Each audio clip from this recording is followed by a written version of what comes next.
Kothagudem excise CI వేధింపులు తట్టుకోలేక ఓ మహిళా కానిస్టేబుల్ ఆత్మహత్యాయత్నం చేయడం సంచలనం సృష్టించింది.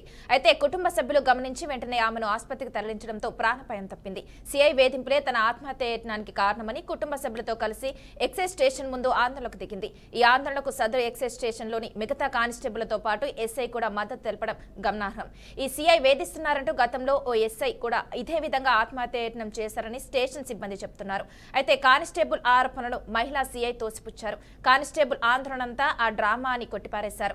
తనపై తిరగబడిన వారందరి పేర్లు రాసి తాను ఆత్మహత్య చేసుకుంటానని సీఐ బెదిరింపులకు దిగారు.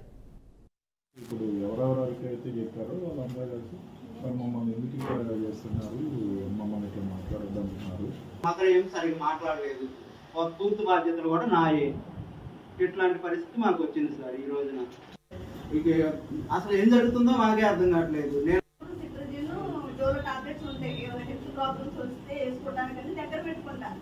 ఇక నా చేతికి అది దొరికింది కొత్త 1.5 years రావస్తుంది. ఉద్యోగం వచ్చిన మాదికి సంబంధించిన అంటే మాకు గుర్తు చేస్తున్నట్టు సార్ మీరు అన్నగారు దాన్ని కాదు కదా సార్, దూరంగా ఉండడానికి సార్ మేము ఇవన్నీ మాట్లాడారు. సరేలే అనుకున్నా. మళ్ళీ నన్ను కాకుండా మాట్లాడతాను, నేను పని చేయనా అంటే లేదమ్మా నువ్వు అలా ఉండవు, నీ బిహేవియర్ అలా ఉండదు, నువ్వు అలా ఉండవు, నువ్వు పని చేసే మనిషివి, నువ్వు తప్పు చేసావు, నువ్వు ఇది తప్పు రాసావు, ఇది కరెక్ట్ చేసుకో, సరే మిస్టేక్ అయింది సరి చేసుకో అంటే నేను కంపల్సరీ సరి చేసుకునేదాన్ని. నాకు కొంచెం టైం ఇచ్చినా సరి చేసుకునేది. అసలు అదేమి లేదు సార్, ఎందుకు టార్గెట్ చేస్తున్నారో తెలియదు నాకు.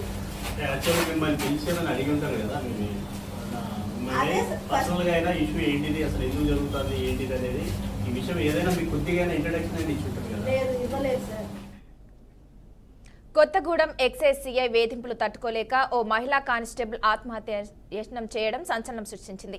అయితే కుటుంబ సభ్యులు గమనించి వెంటనే ఆమెను ఆసుపత్రికి తరలించడంతో ప్రాణాపాయం తప్పింది. ఇక ఇదే విషయంపై పూర్తి సమాచారాన్ని మా క్రైమ్ బ్యూరో చీఫ్ ఇన్నారెడ్డి అందిస్తారు. ఇన్నారెడ్డి చెప్పండి.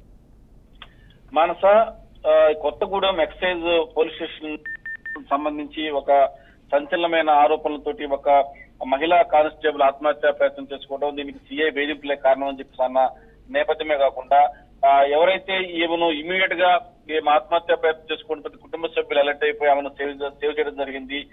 ఎక్సైజ్ స్టేషన్ ముందు కూడా కుటుంబ సభ్యులతో కలిసి ఆందోళన చేశారు. సీఐ వేధిస్తున్నారని చెప్పి అన్న నేపథ్యంలో మిగతా కానిస్టేబుల్ కూడా ఆ కుటుంబానికి మద్దతు తెలపడం అనేది సంచలనంగా మారింది.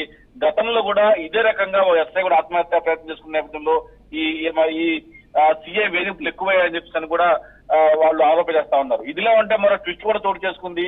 వీళ్ళందరినీ డ్యూటీ సరిగ్గా చేయబడినందుకు, తర్వాత డ్యూటీ విషయంలో కొంత స్ట్రిక్ట్ గా ఉన్నందుకు కావాలని నా మీద ఆరోపణలు చేస్తున్నారు.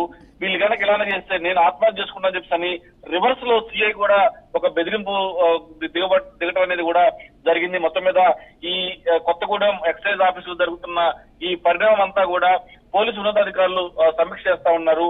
నిజంగా దీంట్లో ఎవరు తప్పు ఉంది, కానిస్టేబుల్ చేసిన ఆరోపణలు ఎంతవరకు నిజమంది, గతంలో కూడా ఇలాంటి సంఘటన చోటు చేస్తుంది కాబట్టి మరోసారి రిపీట్ అయిన తర్వాత మిగతా వాళ్ళు కూడా జనరల్ గా ఒక కానిస్టేబుల్ ఆత్మహత్య చేసుకున్నాడంటే ఆ సీఐకి వాళ్ళిద్దరికి పడట్లేదు గత కొద్ది కాలంగా అని చెప్పేసి అన్న నేపథ్యం ఉంటుంది. గతంలో కూడా ఇలాంటి సిచ్యువేషన్ జరిగింది. మిగతా కానిస్టేబుల్ కూడా సేమ్ ఇదే విషయం మీద వాళ్ళ మద్దతు తెలపడం మీదనే ప్రస్తుతం దీని మీద పోలీసులు కూడా రివ్యూ చేస్తారు. పోలీసు ఉన్నతాధికారులు ప్రస్తుతం అయితే మాత్రం పోలీసు ఉన్నతాధికారుల నేపథ్యంలో ఈ కేసు గురించి సీఐ తర్వాత కానిస్టేబుల్ పిలిపించి మాట్లాడి ఒక ఎంక్వైరీ వేసి నిజం గనక సీఐ వేధింపులు కనుక ఇలానే కొనసాగితే మాత్రం ఆ మీద యాక్షన్ తీసుకుంటాము, నిజ నిర్ధారణ కోసం కూడా పోలీసు అధికారులు కూడా రంగంలో దిగి ప్రస్తుతం ఎంక్వైరీ చేస్తా ఉన్నారు. మానస, అయితే ఇన్నారెడ్డి చెప్పండి, సీఐ ఏమంటున్నాడు దీనికి సంబంధించి? సీఐ మాత్రం నేను ఎలాంటి వేధింపులకు గురి చేయలేదు, వాళ్ళందరినీ కూడా డ్యూటీ విషయంలో స్ట్రిక్ట్ గా ఉన్నందుకు కావాలని ఆరోపణ చేస్తా ఉన్నారు. ఇదే రకంగా మూకుమ్మడిగా నా మీద వీళ్ళు ఆరోపణలు చేస్తారు కాబట్టి నేను కూడా ఆత్మహత్య చేసుకుని వీళ్ళందరి పేరు రాస్తానని చెప్తానని సంచలనమైన వ్యాఖ్యలు చేయడంతో ఉన్నతాధికారులకు విషయం చేరింది. మొత్తం మీద ఈ ఎక్సైజ్ ఆఫీస్ లో ఈ కొత్తగూడెం ఎక్సైజ్ ఆఫీసులో ఈ ఘటన చోటు చేసుకోవడం, సీఐ మీద కానిస్టేబుల్ మీద సీఐ ఆరోపణలు చేయడం వెనక ప్రస్తుతం మాత్రం పోలీసు ఉన్నతాధికారులు కల్పించుకొని ఎంక్వైరీ చేస్తున్నట్టు తెలుస్తా ఉంది. మానస, ఓకే, థ్యాంక్ యూ ఇన్నారెడ్డి.